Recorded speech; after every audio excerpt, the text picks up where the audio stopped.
Vamos a continuar la sesión de la tarde. Como está anunciado, haremos un descanso al terminar esta penúltima ponencia.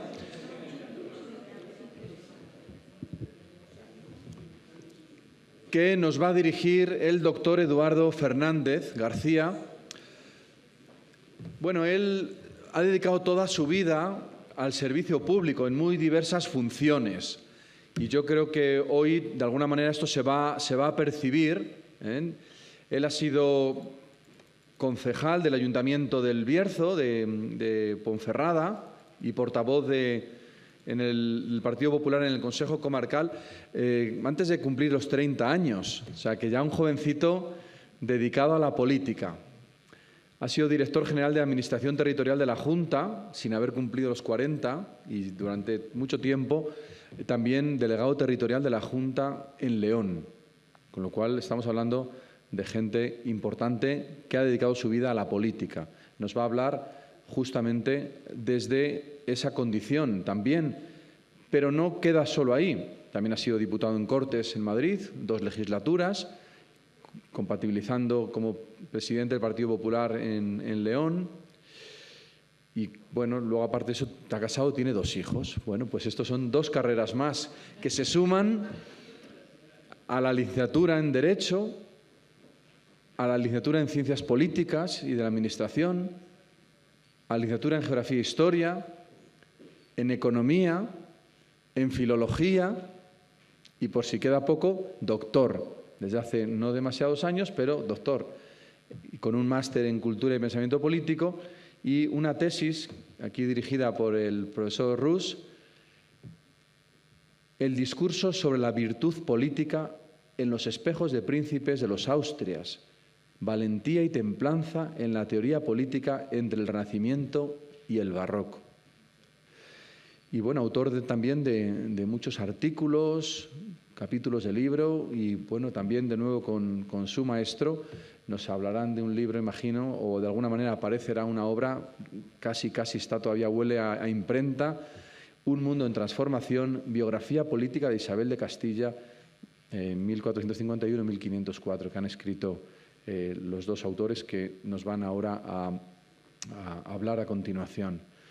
Y hoy nos va a ofrecer una ponencia que ha titulado Isabel I y la cultura política moderna. Pues creo que competente y capaz, le he pedido que se ciña a los 35 minutos, con lo cual hasta en punto y media te cortaré, apagaremos el micrófono y le escuchamos con cariño, y muchas gracias por haber hecho también espacio. Él es profesor ahora de la Universidad Pontificia de Salamanca y también viene en ese título.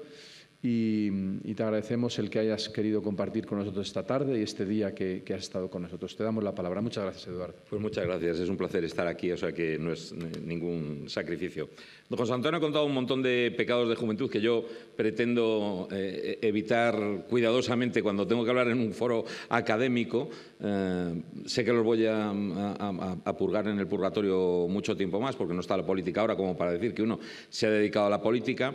Tiene la ventaja de que, como ya les ha dicho, que he sido diputado en el Congreso, yo ya he conocido la experiencia de subirte a la tribuna del hemiciclo y que te quiten el micrófono, te lo corten abruptamente porque te pasas de tiempo. O sea que don José Antonio está más que facultado para proceder a las bravas a quitarme el micrófono. Bueno, yo quería decirles que es para mí un placer estar aquí y atender a la invitación que ha hecho la UCAP también. Le voy a confesar que cuando ha dicho una de esas 5 carreras que yo he hecho, yo he estudiado Economía en la UCAP. O sea que no deja de ser también, en parte, mi casa para algunos de esos estudios. Y sobre todo, enhorabuena por haber vencido al signo de los tiempos que parecen ser los congresos telemáticos. En este tienen un enorme respaldo telemático que está muy bien, porque se acerca la posibilidad de asistir a personas que lo tendrían muy complejo para estar aquí por muchas razones de conciliación o de distancia, pero no han vencido esa cosa buena que tienen los congresos para que nos conozcamos, intercambiemos opiniones académicas, que es que nos veamos personalmente. Bueno, muchas gracias sobre todo por permitir que alguien que proviene del mundo de las ideas políticas pues esté aquí hablando desde ese punto de vista de las ideas políticas, desde luego sin la experiencia y el magisterio que tiene el profesor Rus, que va a cerrar este congreso. Nosotros contamos algunas cosas un poco peculiares, por eso muchas veces yo me veo en la necesidad de explicarles previamente cuál es nuestro enfoque, cuál es nuestro campo epistémico, qué es lo que estudiamos, cuáles son nuestros intereses, antes de que nos lancemos a contarles algunas cosas directamente sobre Isabel, porque van a decir, con la cantidad de cosas que se saben ya sobre Isabel la Católica, estos vienen a contarnos unas cosas con una jerga un poco peculiar. Pues sí, efectivamente, ese es nuestro enfoque. Isabel la Católica es una figura histórica potentísima que interesa a los medievalistas, interesa a los modernistas, interesa a los historiadores de la economía y del derecho y de la literatura, y también a los historiadores del pensamiento político. Así que muchas gracias por permitirnos reflexionar sobre esta peculiaridad que Isabel la Católica ha tenido en el pensamiento histórico español, no solo el de su tiempo, sino el inmediatamente posterior, ¿no? Yo creo que por eso nada mejor que empezar, en fin, no son los retratos de esta mañana, pero por empezar con este retrato de quien fue hija de rey, quien fue nieta de rey, Enrique III de Castilla, que fue bisnieta de reyes, Juan I de Castilla y Juan I de Portugal, y simplemente en el recuerdo de la figura de sus ascendientes hay sin duda un aprendizaje político. Hay una experiencia heredada de la política dinástica de los Trastámara y hay una cultura en el desempeño de las más altas responsabilidades políticas. Yo he buscado un retrato que no tuviera mucha complejidad y que fuera lo más coetáneo posible. Fue un poquito después de la muerte el que hizo Juan de Flandes.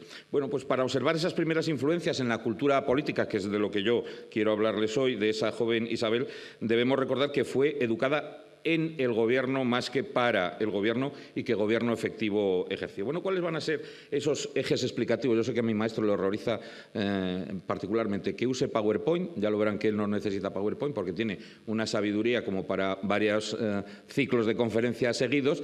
Yo necesito apoyarme en el PowerPoint, pero sobre todo para evitarles a ustedes el riesgo de caer dormidos a esta hora un poco intempestiva, y sobre todo para que puedan completar aquello que yo no les voy a contar aquí, porque por primera vez en mi vida he hecho una cosa al revés de mi habitual tendencia, que es, he escrito el capítulo antes de venir aquí, de tal manera que voy a hacerles una versión resumida. Algunas de las cosas no se las voy a contar, simplemente se las voy a dejar ahí apuntados cuando hablemos de nombres o de obras. ¿Cuáles van a ser esos ejes explicativos? Bueno, la idea, la política moderna no era ni intuitiva ni simplista. Hay veces que desde la actualidad se tiene esta idea un poco vaga y no muy justificada de que todos los que nos han precedido en la historia sabían menos que nosotros, percibían la política, la realidad, la sociedad y los problemas de forma más indirecta o menos elaborada, y los de la contemporaneidad están para darnos lecciones a todos aquellos que dedicamos nuestro esfuerzo preferente pues a la historia moderna o a la historia medieval, ya no les digo a la historia antigua. Así que bajo esa rigurosa mirada, es verdad que no muy agraciada, de Isabel, pues les voy a contar que vengo a hablarles fundamentalmente de cómo eran los modelos de gobernantes femeninos en los tratados, que Isabel cambió radicalmente, modelos de las fuentes bíblicas, de las fuentes clásicas, mucho más que de la historia medieval, y luego cómo la reina Isabel se convirtió bien pronto ella misma en un modelo para la formación no solo de las infantas en el papel político, que la tenían y mucho, en las regencias, las gobernaciones como reinas consortes, sino modelo de reyes en general. No les voy a aburrir con un montón de nombres y de libros, simplemente apuntarles que para un libro de hace un par de años, que era Razón de Estado y cultura política en la monarquía de los Austrias, pues repasamos, lo digo porque el profesor Rus también lo sufrió conmigo unas cuantas veces, pues no menos de algo más de un centenar de tratados políticos del siglo XVII. O sea, ya tenemos más de un siglo de distancia desde la muerte de la reina. Bueno, pues les sorprenderá saber que al menos en 60 de ellos, es decir, una gran mayoría, el modelo de gobernante, no de gobernante femenino, sino de gobernante, y el punto ahí, el modelo a imitar, era Isabel la Católica y no otras figuras. Fíjense la potencia que podía tener ya dentro de la dinastía de los Habsburgo, de los Austrias, Carlos V o Felipe II. Bueno, pues en el siglo XVII, de esos muchos tratadistas que se dedicaron a hacer tratados muy distintos, espejos de príncipes, tratados de filosofía política, de filosofía moral, de teología política, de algunas obras historiográficas, el modelo prevalente, todavía más de un siglo después, era el modelo de Isabel. Así que permítame primero unas acotaciones muy breves para que se centren en ¿De qué hablan estos señores de la historia de las ideas políticas cuando se conocen tantísimas cosas ya, ¿no? ¿Qué constituye nuestro preferente objeto de estudio? ¿Qué es lo que nos interesa renovar en el conocimiento científico, académico, cuando ya se conoce tantísimos detalles de la vida de la reina Isabel? Y sobre todo, ¿con qué elementos un poco peculiares trabajamos con el discurso y el relato los historiadores de las ideas? Les voy a confesar algo, que cuando el profesor Rus me propuso que hiciéramos esa biografía a la que don José Antonio ha aludido, esa biografía política de la reina católica, me explicó muy gráficamente qué es lo que pretendíamos. Me dijo que algo así como que se conoce hasta el nombre del palafrenero que le llevó el forraje al caballo de la reina el 25 de noviembre de 1491, que se conoce todo, ¿no? Ahora, a nosotros todos esos detalles no nos interesan. A nosotros lo que nos interesa es para qué se montó la reina en caballo ese día, dónde iba, qué es lo que iba a hacer, cómo servía eso para el gobierno, ¿no? No digo que nuestro enfoque sea ni mejor, ni, en fin, ni más explicativo, más didáctico que el de otras disciplinas historiográficas. No, no se trata de eso. Se trata de complementar algo que en otras disciplinas está ya, en fin, pues creo que muy avanzado y muy trillado. Quienes nos dedicamos a la politología histórica, pues somos conscientes de que la terminología de la ciencia política suele introducir algunos elementos muy extraños y con mucha frecuencia pues los historiadores de otras disciplinas los consideran una jerga superficial, ¿no? Nosotros utilizamos la jerga propia también de la ciencia política porque además de ser historiadores y haber hecho historia, pues hemos hecho ciencia política, y la ciencia política, como todas las ciencias nuevas que tratan de abrirse paso a cordazos entre ciencias que ya tienen muchos siglos, pues inventa una jerga para autojustificarse muy frecuentemente. Así que me disculparán que empiece explicándoles algunos de estos conceptos que es muy importante para entender cómo nosotros investigamos y estudiamos la vida de Isabel la Católica. Miren, no todo el mundo tiene que utilizar el lenguaje que nosotros utilizamos. Antes yo he oído algunas expresiones que nosotros matizaríamos mucho, como seguro que el profesor matizaría mucho la que yo voy a dar de cultura política, ¿no? Nosotros raramente hablaríamos de imperialismo en la época de Isabel la Católica, de eso hablará el profesor Rus. Nosotros difícilmente utilizaríamos el término nación antes de muy avanzado el siglo XIX, y nosotros desde luego no hablaríamos del gobierno de Isabel la Católica como un gobierno absolutista, ab legibus solutus, porque si algo caracteriza el gobierno de Isabel la Católica es una profunda moralización del poder, pero también un respeto absoluto al régimen jurídico de la monarquía castellana. Bueno, pues nosotros hacemos esas cosas que a veces nos anclamos mucho a las explicaciones terminológicas para, no sé si dar un poco sentido a nuestra disciplina académica, pero para colaborar a perfilar algunos de los datos que se conocen más. Miren, de la misma forma que no hay que pedirle a los historiadores de la medicina que sean profundos conocedores de la medicina, si vienen de la disciplina de la historia, sin embargo, difícilmente les permitiríamos que confundieran huesos, músculos y venas cuando nos tengan que explicar algo de esa historia. Pues un poco eso es lo que aportamos los historiadores de las ideas y es lo que venimos a contarle en estas dos intervenciones finales hoy, ¿no? Bueno, en primer lugar, el pensamiento del siglo XV español, pues es un pensamiento que tiene mucho que ver con las manifestaciones literarias, es un protagonismo muy coral, hay muchos tratadistas que escriben, algunos de ellos, lo veré luego, lo citaré, no digo que al dictado de la reina Isabel, pero recogiendo algunas ideas que la propia reina les dio, y la mayoría de esos autores pues compaginaron muchos intereses distintos, la historia, frecuentemente la historia sagrada fundamentalmente, derecho, política, economía, con la educación en general, y eso enriqueció claramente sus textos. Nuestro enfoque historiográfico es prevalente frente al enfoque politológico, pero no queremos renunciar a lo que puede aportar a nuestros estudios, lo que nosotros podemos contar de nuevo en relación con Isabel la Católica, a algunas precisiones que son conceptos propios de la ciencia política. Por ejemplo, distinguir entre ideología y cultura política, que es lo que yo vengo a hacerles hoy, a invitarles a que analicen la figura de Isabel la Católica a través de la cultura política más que de las ideologías.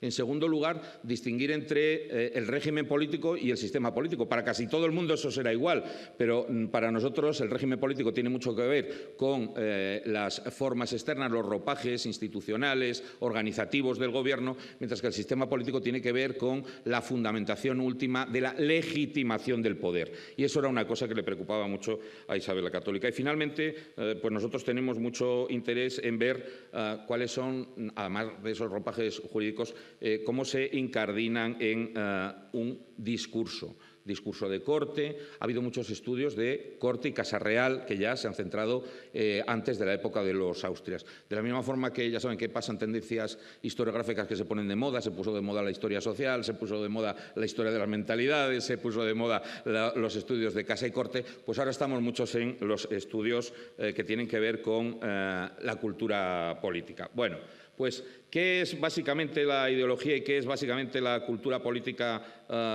para nosotros? Bueno, la cultura política es un término que ha hecho referencia a realidades muy distintas desde el punto de vista historiográfico y politológico.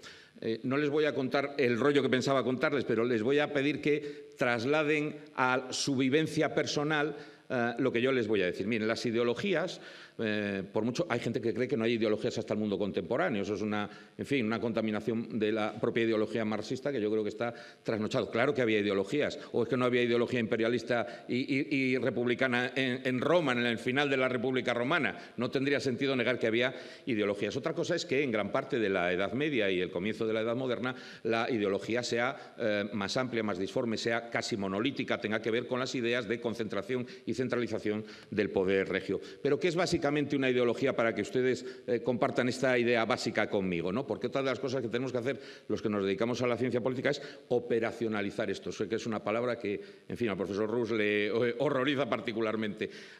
Operacionalizar un concepto es aproximarlo de manera que sea posible aplicarlo a realidades precontemporáneas. Estamos hablando nada menos que del siglo XV. Pues una ideología, decimos los politólogos, que es la conjunción de dos grandes elementos, ¿no? Un sistema de representaciones mentales sobre la comunidad cívica, yo eso se lo traduzco a cuáles son los problemas que tiene nuestra sociedad.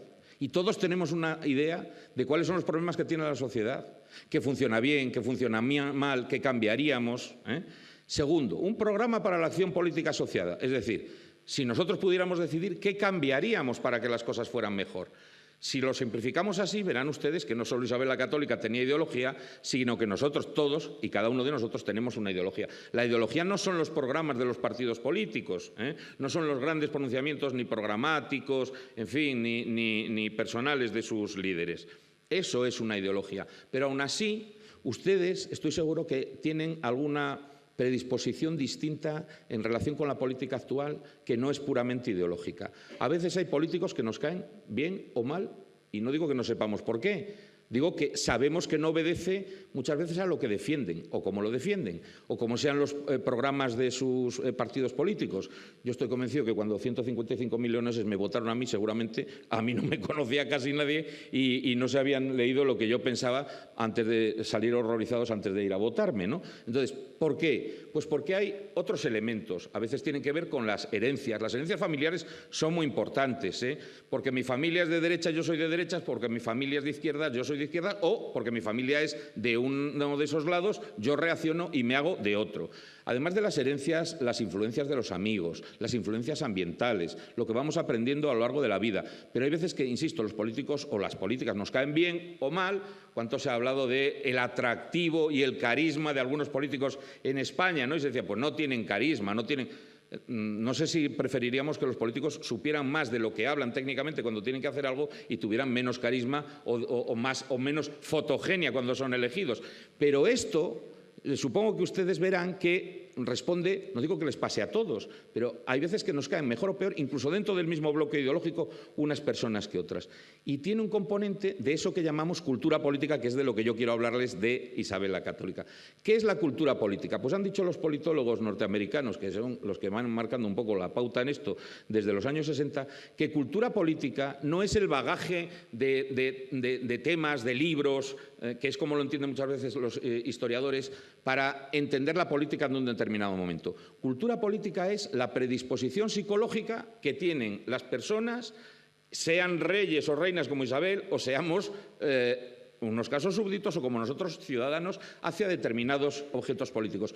¿Qué pensaba la reina Isabel de cómo había que gobernar? Pero además, ¿qué sentía que tenía que gobernar? Porque en el caso de la reina Isabel hay componentes que no son puramente reflexivos o intelectivos. Hay componentes emocionales, emotivos. Hay componentes que tienen que ver con sus creencias religiosas de forma muy marcada. Eso no solo no es malo, por el contrario es tremendamente bueno. Que nos libre Dios de todos los políticos que no tienen límite moral alguno, ¿no? Y que buscando obtener buen resultado, léanse ustedes esa parte que no es exactamente lo de que el fin justifica los medios de Maquiavelo, son capaces de hacer cualquier cosa por obtener el respaldo de todos los demás. Bueno, pues todo eso es a lo que llamamos cultura política.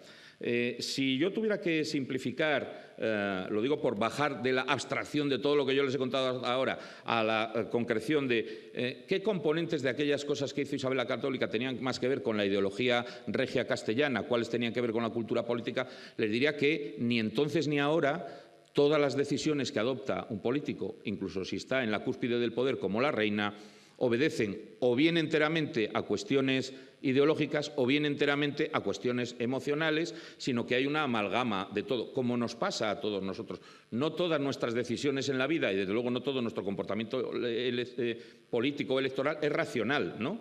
Bueno, pero tampoco dejamos que nos guíe la emotividad, aunque ahora hay mucho en la política polarizada de emotividad e incluso de visceralidad en la política. Lo ha habido en todo momento, ¿no? Entonces, ha habido un conjunto de acciones que yo creo que se pueden identificar con la ideología y otras con la cultura política. Yo les diría que la contumacia en defender sus derechos al trono de los toros de Guisando, el rechazo a la boda con Alfonso V de Portugal o con el duque de Guillena, o por el contrario su decisión de casarse con Fernando de Aragón, el recurso a la falsificación de la bula papal para su matrimonio, el acercamiento final en los últimos días de la vida de Enrique IV a Enrique IV en la reconciliación de Segovia en diciembre del 74, en fin, todo esto se relaciona mucho más con el carácter, con la personalidad de la reina, que con ideas muy reflexivas, ¿no? En otras ocasiones, pues se trata de decisiones que tienen que ver con su percepción del poder, con una intuición de por dónde creía que iban a ir mejor las cosas. También nosotros hacemos un cálculo utilitarista de qué es lo que puede llevarnos a que las cosas vayan mejor o peor, y no es una larga cadena de ideas encadenadas que responden a una filosofía política, ¿no? Yo diría que, en fin, la absorción del maestrazgo de Santiago, la política matrimonial de sus hijos, son cosas que tienen que ver con esas intuiciones de qué es lo mejor para consolidar el poder, ¿no? En otras ocasiones, son muy poquitas pero son muy sonadas, estamos en presencia más de convicciones personales. Las convicciones tienen un grado de arraigo personal mayor que las creencias incluso, ¿no? Y eso sucede con la creación de la Inquisición o la expulsión de los judíos y los musulmanes no convertidos, que por otra parte obedecía a políticas muy generalizadas en la época, o sea, no lo veamos como una rareza propia. Y en cambio, pues son algunas decisiones mucho más reflexivas, yo creo que son menores en sus acciones de gobierno, pero si les tengo que poner algún ejemplo, son esos que tienen ahí abajo, bajo la rúbrica de ideas, pues la Concordia de Segovia para aclarar ese reparto funcional del poder con Fernando el Católico, el recurso a la guerra. Piensen que no dudó en recurrir a la guerra, y nada menos que guerra civil, pero luego guerras internacionales para afianzar su posición en el trono. Pero es que, una vez más, esto no estaba alejado de la política de su tiempo, ¿no? La pacificación interior con la Santa Hermandad de la que se ha hablado aquí, el empuje para controlar mejor los aportes nobiliarios, la orientación de las trecerías de Moura de Alcasovas, la reorientación del Consejo Real en 1480. Estas cosas sí tienen más sentido ideológico, ¿no? Y nosotros las hemos diferenciado no para no afrontarlas, sino para ver aquellas otras cosas que están menos estudiadas o menos tralladas. Bueno, la mejor manera de entender, por tanto, en qué medida Isabel la Católica se convirtió en modelo de gobernante, y no digo solo de gobernante femenino, pues es ver primero cómo rompió, cómo quebró las limitaciones ambientales. Ahora les voy a poner algún ejemplo, y qué contenidos le aportó al nuevo modelo que tenía que aportar. Yo no diría que de política cristiana, me parece que estamos todavía en un momento muy incipiente como para hablar de la política cristiana. Me atrevo a apuntarles aquí solamente que es ese eje en el que estamos trabajando más recientemente, que es un uso peculiar, si quieren, un uso anticipado a otros reinos de la cristiandad, de adaptación del pensamiento ciceroniano a la moralización de la política cristiana no empezaría propiamente hasta el fragor confesional muy a finales del siglo XVI, como bien acreditaron dos grandes pensadores españoles como los padres Rivadeneira o Mariana, ¿no? Bueno, dos recordatorios muy breves. Por un lado, pues algunas de las propuestas de lo que posteriormente denominaríamos los politólogos realismo político no surgen ni con Maquiavelo ni con Hobbes, ¿no? Hay una anticipación conceptual en la época de Isabel la Católica, dirán ustedes. ¿Qué está diciendo este hombre que se adelantó a Maquiavelo, ¿no? Bueno, pues si ven ustedes algunos de los textos escritos que le dejan algunos de sus asesores y de sus colaboradores, ya ni siquiera les voy a hablar de la influencia de ese gran político realista que fue Fernando el Católico, por cierto, el profesor Rus tiene una biografía política del Fernando el Católico. Pero si les dejan algunas de los consejos que les dan Gonzalo Chacón, Gutiérrez de Cádenas, Torquemada, Hernando de Talavera, Martín García Puyazuelo, Ambrosio de Montesinos o Diego de Deza y Tavera, le aconsejan cosas incluso con la misma terminología que luego utiliza Maquiavelo. Luego, Maquiavelo viene después, pero cuando Maquiavelo dice le conviene al político ser como el león, como el oso, como la raposa, es decir, gobernar con fuerza, gobernar con astucia, gobernar con engaño, esas mismas expresiones, con esos mismos animales de ejemplo, en esas metáforas animalísticas tan orgánicas de la política, son de la época de Isabel la Católica. Y piensen ustedes que Maquiavelo escribe en 1513, pero aquí no llega, bueno, el Príncipe nunca se traduce al español y nunca se llega aquí, pero las primeras traducciones de Maquiavelo son de la época de Felipe II, ¿no? Carlos V le regala a Felipe II el primer libro de Maquiavelo y el Príncipe que tiene Felipe II anotado en el Escorial de su puño y letra está en italiano, no está en español. Es decir, todo esto es muy anterior a que llegaran las grandes formulaciones de fuera.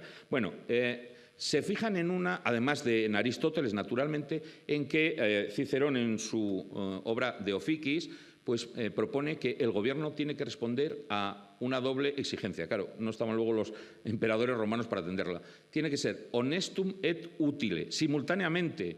No vale un gobierno eficaz que consigue lo que quiere el príncipe. Eso lo dice Cicerón, Maquiavelo dice lo contrario. Se dará por bien empleado todo aquello que haga el príncipe si le viene bien para sacar adelante sus cosas. Eso es lo que luego la gente ha traducido con esa frase de que el fin justifica los medios, que Maquiavelo ni dijo ni escribió jamás, ¿no? Bueno, ¿cómo es el momento al que se tiene que enfrentar este nuevo modelo? Pues miren, les tengo aquí alguna referencia. Pero cuidado, no hay que hacer lecturas planas, porque me estoy cansando de ver también interpretaciones muy ideologizadas de no se admite el gobierno de las mujeres. Pues no sé, en algunos sitios no, en Aragón no, por ejemplo, pero en Castilla sí, ¿no? Entonces, estos modelos, a esa lectura plana sobre el silencio femenino en la política que se quiso derivar de la Carta de San Pablo a los Corintios, 14, 34, 35, las mujeres cállense en las asambleas, que es lo que hablábamos antes, ¿no? Porque no les toca a ellas hablar, sino vivir sujetas, como dice la ley. Si quien aprende algo en esta casa, pregunten a sus si quieren aprender algo, que pregunten en casa a sus maridos. Sin embargo, es una forma muy limitada de ver el mandato evangélico que no se corresponde en absoluto con los textos españoles ni con la forma de actuar de Isabel la Católica, ¿no? Entonces, claro, querer derivar de una interpretación muy rigorista y, por cierto, muy parcial y sesgada la forma de entender la política por parte de Isabel la Católica, yo creo que no tiene sentido. De todas formas, no pensemos solo en la política. Les dejo ahí también una referencia de Luján en los coloquios matrimoniales poco después, ¿no? ¿Cómo tenía que ser la mujer? La mujer tiene que ser callada, ser pacífica, ser retraída y ser honesta. Bueno, hay paradigmas sociales que se repiten, no necesariamente paradigmas políticos, ¿no? Bueno, pues yo creo que eso es una interpretación muy ideologizada, lo mismo que la de Fray Luis de León, ¿no? Sobre las mujeres necias, en su comentario dice: ya que son poco sabias, se esfuercen en ser mucho calladas, mas como quiera que sea, es justo que se precien de callar todas, porque... No, está hablando de las mujeres necias, pero que luego dice lo mismo de los hombres necios. Lo que pasa es que, claro, si con esta historiografía de género que tanto se maneja últimamente se hacen lecturas solo de una parte de los textos, pues, como tantas veces dice el profesor Rus, los textos nos contestan según se les pregunte. Y entonces, claro, si le preguntamos solo por una parte, nos va a contestar aquello que algunos quieren. Bueno, pues efectivamente hay muchos prejuicios. Les pongo uno que yo creo que es un ejemplo extraído de la obra Advertencia para Reyes, Príncipes y Embajadores de Cristóbal de Benavente y Benavides, ¿no? Página 680. Dice este ejemplo histórico que, en fin, luego lo usa para decir, esto era en otros sitios. En España teníamos a la reina Isabel. Prescindan de los nombres porque en estos ejercicios de erudición, pues se inventan los nombres o se inventan las épocas, ¿no? Pero miren, ¿qué es lo que dice ahí? Pidiendo Ferésima, princesa expulsa de Cirene, a Ébeto, príncipe de Salamina, un ejército para ser restituida en su estado, por cierto, estado en mayúscula, ya existía el estado, lo digo porque como también se han inventado que esto solo existe en la edad contemporánea, pidiendo un ejército para ser restituida en su estado, cuando le debía dar gracias por otros presentes, él la respondió enviándole un huso y una rueca de oro, dando a entender que esto es lo que se había de dar a las mujeres y no ejército. Hombre, pues siempre hay algún ingrato y machista también entre los príncipes coetáneos, pero no es ni mucho menos el enfoque mayoritario. ¿Por qué se puede enseñar a las mujeres en la política? ¿Por qué Isabel fue ejemplo no solo para las mujeres? Porque entonces empieza a crearse la ciencia política. Es verdad que nosotros tardaríamos mucho tiempo en tener cátedras de ciencia política y eso que lo propuso Sancho de Moncada al poco tiempo, ¿no? Pero se decía, hay que dejar de enseñar la política junto con la teología. Y tenemos algunos casos, esa cita que tienen ustedes ahí es de Castrillo, 1521 nada menos, La ciencia que toca acerca de la gobernación de los hombres y de los pueblos es la más excelente de todas las ciencias. Ya es ciencia, ¿no? Y Gurmendi dice que hay que, avanzar en esa ciencia. ¿Por qué es importante esto? Porque el modelo que tenían en la cabeza era si la política es arte, para el arte como para casi todas las manifestaciones artísticas, uno tiene que venir dotado por la naturaleza. Por mucho que reciba clases de cómo pintar, si no tiene un mínimo sustrato de habilidad, pues no llegará a pintar, enteramente bien. Mientras que si es una ciencia, eso es susceptible de sistematizarse y enseñarse. Da igual a mujeres que a hombres, ¿no? Y existió esa dualidad durante mucho tiempo entre Fernando el Católico como arte y la reina Isabel como ciencia. Bueno, vamos a pasar mucho más adelante. Había dos modelos en Europa. Les dejo ahí el modelo de poder subsidiario. ¿Cuándo una mujer puede ser reina? Pues cuando falta el marido o cuando falta el hijo. Reina madre o reina consorte si acaso, o regente hasta que el hijo llegue a la mayoría de edad, perdón. Bueno, ahí tenemos un ejemplo. Quédense con este otro que en alguna ocasión aquí ya ha sido citado, que es el ejemplo que no les pongo en español para que no parezca que es que, henchidos de orgullo patrio, pues no hacemos más que defender a Isabel la Católica. Este modelo ya no es subsidiario, es de gobierno directo por parte de la reina. Las mujeres ejercen un poder propio. Para el caso de los reyes, la guía la estableció Castillón en el libro del Cortesano sobre Isabel la Católica. Luego los italianos, muertos un poco de envidia, han dicho que Castillón introdujo aquí un elogio de Isabel de Castilla di exorbitante dimensioni. Bueno, pues no sé si será exorbitante dimensión, pero yo creo que le hace bastante justicia a la reina. Tienen ustedes ahí el original italiano de ese pasaje del Cortesano. Yo les voy a dar la traducción española que publicó Boscán en 1534. No ha habido en nuestros tiempos en el mundo más glorioso ejemplo de verdad, de bondad, de grandeza, de ánimos, de prudencia, de temor de Dios, de honestidad, de cortesía, de liberalidad y de toda virtud, en fin, que esta gloriosa reina. Y puesto que la fama de esta señora en toda parte sea muy grande, los que con ella vivieron y vieron por sus mismos ojos las cosas maravillosas de ella, afirman haber esta fama procedido totalmente de su virtud y de sus grandes hechos. Claro, después de esto, ¿quién puede decir que las mujeres no pueden gobernar, ¿no? Lo ha dicho Castillón. Voy a pasar y les voy a dejar solo alguna referencia de cuáles son para nosotros los indicadores de esa cultura política, ¿no? Pues el providencialismo, la política cristiana, esa virtud cívica, esa orientación pragmática del gobierno, en un gobierno nada menos que centralizado y concentrado a la vez. Eso es una cosa muy castellana que no existía en otros sitios, ¿no? Con mando directo, en fin. Hay muchos autores que escriben sobre esto a partir de un providencialismo tanto designativo, eso era muy importante para Isabel, había llegado a través de una contienda civil al trono, ¿no? Y Proverbios 8 se repite durante 2 siglos incansablemente, pero no solo para Isabel, para todos. Por mí reinan los reyes y los príncipes determinan justicia, por mí dominan los príncipes y todos los gobernantes juzgan la tierra. Es designativo, pero lo que es más importante en el caso de Isabel la Católica es que es gubernativo.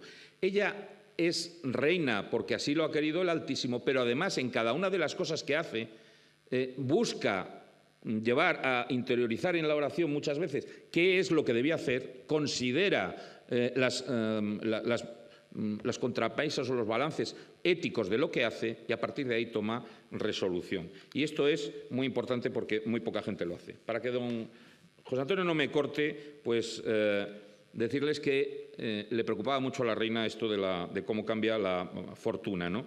Es verdad que había una gran... bueno, no le dejo todos los modelos que ha asimilado. Hemos estudiado, eso ya más en mi condición de filólogo, la circulación de los documentos, qué documentos se le hacen llegar, qué libros lee la reina, porque a veces, pues sí, se le regalan, se le entregan en mano y los tiene en su biblioteca, pero que esté en su biblioteca no quiere decir que los lea, ¿no? Pero tenemos muchas referencias de aquellos que lee, ¿no? Y hay, en fin, una enorme cantidad de ellos. Yo les dejo quienes ejercen mayor influencia en la formación, cuando era más joven, ¿no?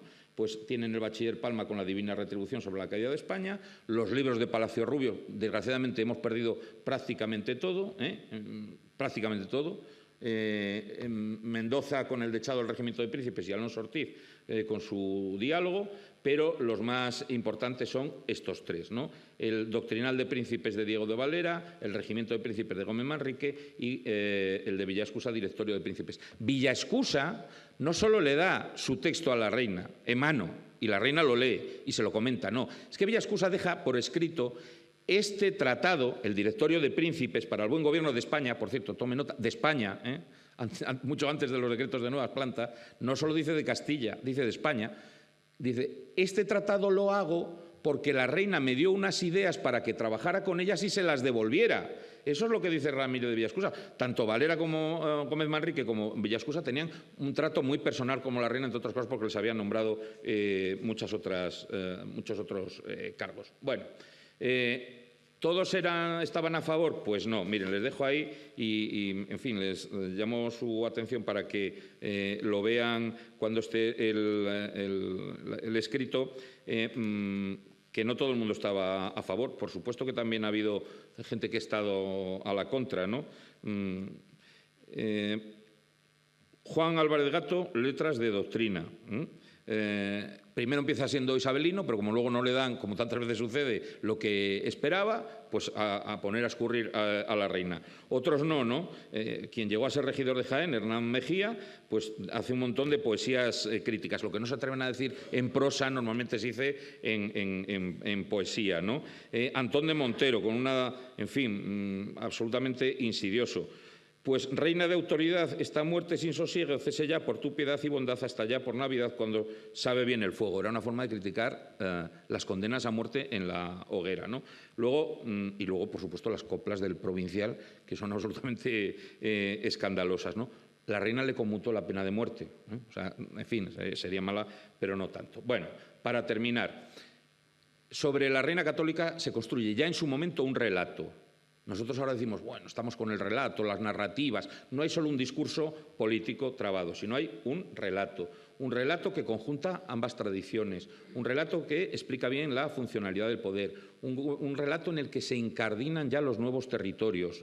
Primero porque hay que terminar la unión peninsular con Granada y luego porque con ese trasfondo religioso y moralizado una vez más de ampliar el orbe de los verdaderos cristianos, hay que irse en fin, a las Américas. Bueno, termino diciéndoles en las conclusiones que no solo era idéntico a los hombres, sino que ya les digo que durante el siglo y pico siguiente se la pone de ejemplo para todos los hombres porque era más que los hombres. Se le dice que en todas las funciones, he recogido aquí tres que son muy importantes, que en todos los tratados dicen que hay que seguir lo que hizo la reina, pero fundamentalmente en el esfuerzo normativo, Montalvo ahí tiene mucho que ver, y en la forma de gobierno. Bueno, esto es para el final. En definitiva, ¿hay una cultura política monolítica con la reina? Bueno, todos los reyes de la época y los de la monarquía de los Austrias volvieron a decir lo mismo. ¿Qué le vamos a pedir que piense un rey o que piensen por un rey? Que está muy bien que el mejor sistema político sea en el que manda uno solo, que ese sea el rey, que el rey tenga pocos límites y que los límites sean la ley de Dios. Por eso yo no puedo estar de acuerdo en que se diga que tiene un gobierno absolutista, ab legibus solutus. No, siempre está sujeto a la ley de Dios, ¿no? Que ella actúa muchas veces por consejo y también por ideas, pero muchas veces más también guiada de su intuición y de su percepción personal de cómo le iría mejor a Castilla el gobierno, y eso además lo dejó escrito en un relato que duró, insisto, nada menos que 2 siglos. Hasta que llega el primer Borbón no se cambia ese modelo de cómo hay que gobernar como Isabel la Católica, y eso que hemos tenido a Felipe II. Muchas gracias. Me he excedido y ha sido usted muy amable por no haberme cortado el micrófono.